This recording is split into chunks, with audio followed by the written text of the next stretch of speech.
આ પ્રકારના પ્રશ્નોમાં મિત્રો પહેલાં જોવાનું શેની માહિતી આપવામાં આવેલી છે તો કે કેપ્ટન અને સૈનિકોનું 2400 લોકોનું જૂથ. તો અહીં આપણે જોઈ શકો છો કેપ્ટન ને સૈનિકો થઈને ટોટલ 2400 થાય છે. એક ટ્રેનમાં મુસાફરી કરે છે. દર 15 સૈનિકો માટે એક કેપ્ટન છે એટલે 15 ને એક કેપ્ટન એટલે ટોટલ 16 લોકોનું જૂથ થયું કે ન થયું? તો થયું આપણા માટે. તો ગ્રુપમાં કેપ્ટનની સંખ્યા કેટલી છે, કેપ્ટન કેટલા છે નક્કી કરવા છે. તો ત્રિરાશિ મુકાય કે 16 વ્યક્તિ હોય ત્યારે કેપ્ટન કેટલા છે તો કે 1 છે. તો કે 2400 એ કેટલા? તો ત્રિરાશિ આ રીતે મૂકી શકાય છે કે આપણા માટે 2400 ગુણ્યા 1 છેદમાં કેટલા કરશું તો કે 16 કરી નાખશું. તો આપણા માટે જવાબ આવી જશે.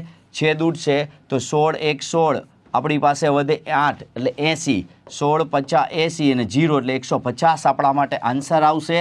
તો ઓપ્શન આપણો સી થઈ જશે.